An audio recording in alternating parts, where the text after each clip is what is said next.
Okay, thank you. Okay, so we'll just start with a little introduction to what Buteyko is. So it's essentially breathing as it should be, and it was designed by Dr. Konstantin Buteyko, who was a Russian doctor. He essentially worked on himself first, and then realised that the impact and the effects of what he was doing with his breathing exercises had further effects than his needs. So we're working on recalibrating the breathing centre. So there are lots of ways in which our breathing patterns might be disrupted, and we may not realise that our breathing is not as it should be. One thing we restore is nasal breathing, so that's a permanent shift to nasal breathing. I know some people will do that when they are conscious of it and become aware of it, but we want that to be a permanent habit, and that's the same as with breathing down into your belly, so using your diaphragm for breathing. If we're not using our big central breathing muscle, we are using our accessory muscles, which is why we get head and neck tension, shoulders into the back. So Buteyko has 7 simple exercises.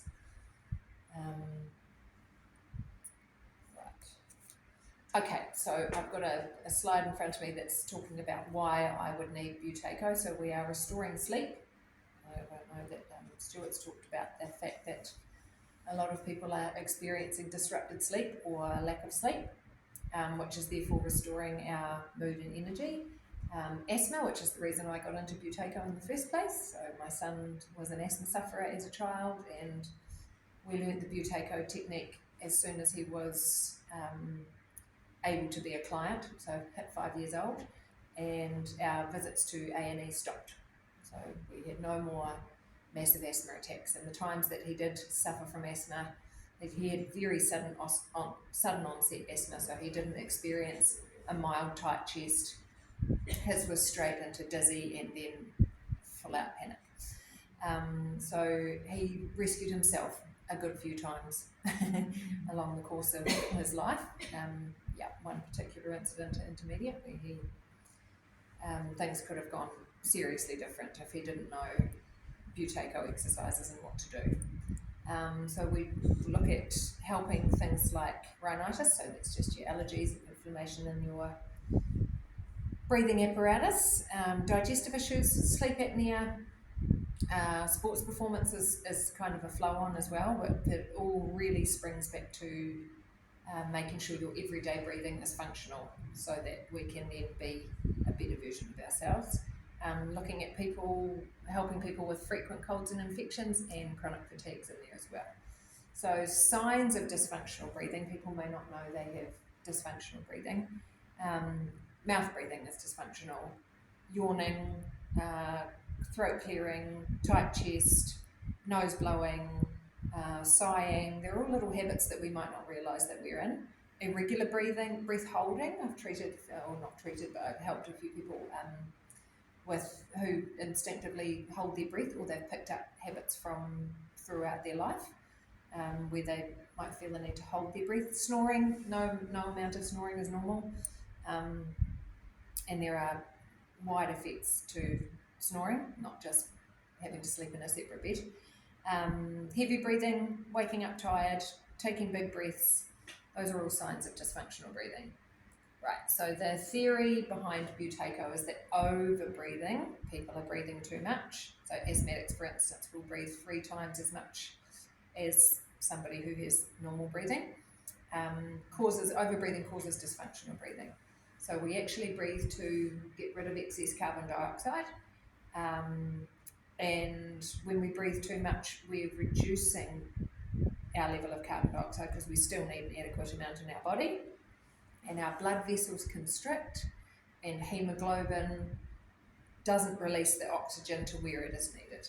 So if I was talking to someone in the medical profession, I would tell them that this means it's a left shift of the oxyhemoglobin dissociation curve. Those people that are really into the anatomy, and so we'll do a first exercise. So the way I used to get a read on where my son's breathing was before he went off to play sport, is have him do a breath hold, and either count the number of seconds or just counts, or get him to hold his breath and go for a walk, and I would count the number of steps. So both of those are Buteyko breathing exercises. And depending on how long he could hold his breath for, was how I would manage that with him, knowing that he was going to do a full, so going into some physical activity that might affect his breathing. So as a regular part of Buteyko study, as a regular part of our practice, and ideally we'd do the control pause first thing in the morning, last thing at night, or at a consistent time so you can track your progress. But the control pause is the bulk score, so it's essentially giving us an idea of how functional our breathing is and how much carbon dioxide we have in our system. So to do this, you would just take a small breath in and a small breath out, and you would pinch the nose, and you will hold your breath until you feel the first desire to breathe. That's sometimes a swallow, a little kick of the breathing muscles, a kick from your diaphragm, the first instinct. So we don't go past the first instinct just because we can. And we would take note of our time, and the time is an indicator of a general health as well as what our breathing is doing. So if you're able to do that for about 10 seconds, chances are your everyday breathing is noisy, it's loud, it's irregular, heavy, erratic. There's a lot of effort in breathing for you. All right, for an asthmatic, a CP of 10 would mean that they are experiencing asthma symptoms. If your control pause is around 20, that means there is a natural pause of about a second in between your breaths, which is great. So for me, if I'm not practicing Buteyko exercises regularly, my control pause might sit at around 22 seconds, is what it's been lately. So that's without a huge amount of stress or knowing that my breathing is pretty functional. For every 5 seconds your control pause improves, you should notice a significant improvement in your overall health. Depending on what your needs are, is where you will notice the impact of that. But for every 5 seconds more you can hold your breath before needing to breathe, you should notice an impact. Right, and so if your control pause is 40 seconds, which for me is aspirational, your breathing is calm, quiet and unnoticeable. So if sitting next to somebody, they wouldn't notice that you are breathing. Right, so in Buteyko we talk about the mouth being not for breathing, it's for emergency breathing, but there is no breathing anatomy in the mouth. Okay, all your breathing anatomy is in the nose. Right. And why the nose?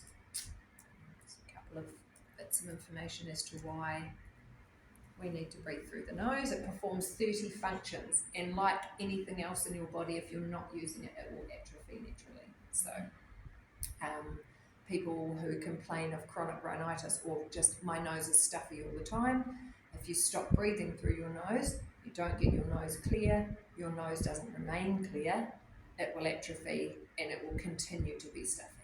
So congestion on top of congestion on top of congestion. Your nose will warm and moisten, we were talking about that before, and filter the air. All right, so mouth breathing causes inflammation, dries up the airways, causes cavities in your mouth, a lot of reasons not to breathe, as well as taking in everything that's atmospheric. So we are protecting our airways by breathing through our nose. So we have 2 square meters of skin, but if you were to open up every bit of surface area inside your lungs, we're talking 50 to 100 square meters. Right, so that's how vulnerable our lungs are if we're not protecting our airways. We talk a lot about producing nasal nitric oxide. So nasal nitric oxide was a proven treatment for COVID, as in it was getting rid of bacteria that are supposed to be trapped.